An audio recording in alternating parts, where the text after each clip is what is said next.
We would be honored if you would join us. Olá malta, bem-vindos a mais um Tech Test. Eu sou o Luís Pinto e hoje vou falar-vos de livros. Como vocês podem ver atrás de mim, eu tenho mesmo muitos livros. Nesta estante estão mais de 1500 livros. E há muita gente que me pergunta quais são os melhores livros de sempre, quais são os livros que eu mais gostei, quais é que eu recomendo. E eu achei que estava na hora de falar aqui um bocadinho no canal sobre alguns livros que são mesmo extraordinários, aqueles que são mesmo bons, aquelas obras-primas que todos nós devemos ler. E principalmente aqueles que nos dão prazer a ler, porque às vezes há algumas obras-primas que são uma grande maçada e uma pessoa não tem paciência nenhuma para aquilo. Mas a verdade é que existem livros que são mesmo muito, muito bons, que são mesmo obrigatórios e toda a gente deve ler. Eu vou tentar fazer vários vídeos a falar sobre livros diferentes e hoje escolhi este, O Deus das Moscas, de William Golding. Foi um livro que eu li há mais ou menos 10 anos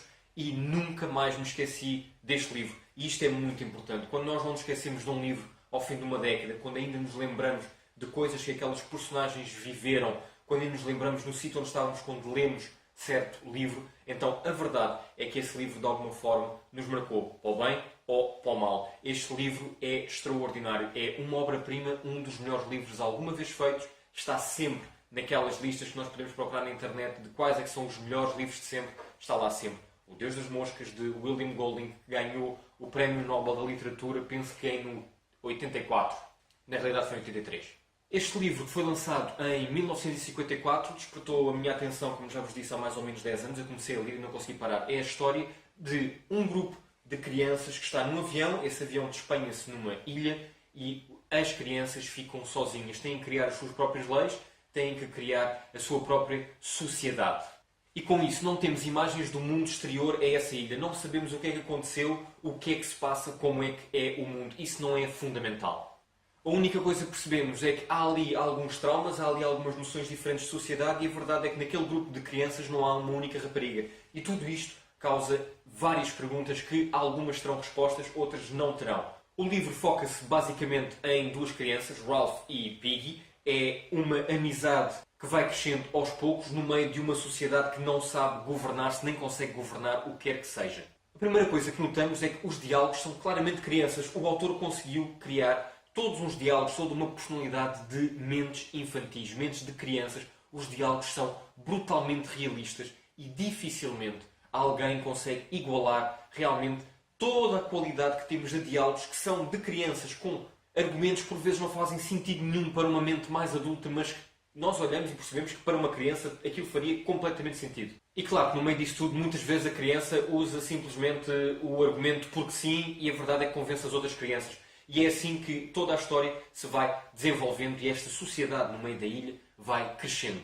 A isto junta-se também o facto de muitas vezes as crianças questionarem o que é que os adultos pensariam se estivessem ali a ver os seus comportamentos. Explorar do que é que uma criança procura num adulto. Qual é a sensação de conforto ou o quanto é que quer ser admirada pelas outras pessoas, mas principalmente pelos adultos, que admira, que conhece, com os quais vive. Aqui, não existindo isso, a verdade é que mesmo assim as crianças questionam várias vezes como é que seria o comportamento do adulto ou o que é que um adulto poderia pensar dos seus comportamentos. E com isso é um livro que explora não só toda a necessidade de concretização pessoal, mas também a fragilidade do ser humano numa situação à qual não esteja habituado, no limite totalmente extremo, a qual um adulto não estaria habituado, muito menos uma criança. Como é que um grupo de crianças consegue sobreviver e ao mesmo tempo criar algo que seja sustentável para o futuro, uma sociedade que seja realmente capaz de sobreviver a tudo o que está à volta. O problema é que as crianças criam as suas próprias fantasias, os seus próprios medos,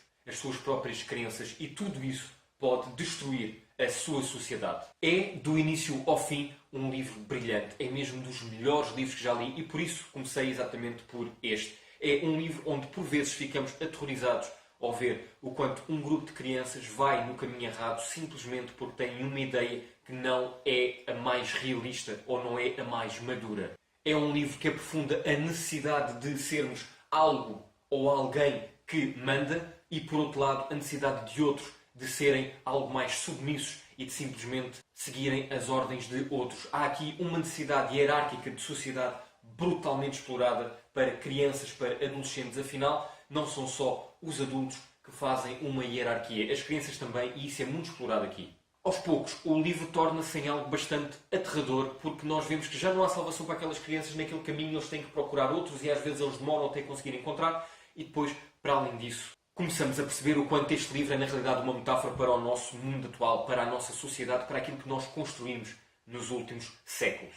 E é a partir desse momento que nós percebemos e começamos a questionar até onde é que iríamos cada um de nós se as nossas ações tivessem total impunidade. Até que ponto é que nós nos comportaríamos bem ou mal numa sociedade que não tivesse leis definidas, que não tivesse regras, onde tudo fosse possível e tudo fosse alvo de argumentação e de poder ser aceito. Com todas estas noções de sociedade, de necessidade de sermos algo perante os outros e de mandarmos numa estrutura hierárquica, este livro é realmente perturbador. Não é um livro para crianças, se calhar nem para adolescentes, é um livro para adultos. E provavelmente, se eu o ler daqui a 10, 15 anos, aquilo que irei sentir será algo diferente, porque as minhas próprias noções de vida e de sociedade serão também diferentes. É um livro escrito de forma perfeita e sublime, com momentos que vocês não vão esquecer. Eu ainda me recordo de algumas frases que algumas personagens disseram neste livro, e estamos a falar praticamente de há uma década. Há coisas que eu não esqueço, e quando os livros são muito bons, há frases que às vezes ficam na nossa mente, e este é um deles. É uma obra-prima, é obrigatório para todas as pessoas que gostem de ler e todas as pessoas que queiram perceber um pouco mais a fragilidade humana, como é que se cria uma sociedade, como é que os medos podem influenciar todo o nosso percurso, todas as nossas decisões, principalmente como as incertezas e as necessidades de sermos algo mais numa sociedade, de adquirirmos poder, pode ser brutalmente corrosivo. Malta, este é um livro obrigatório.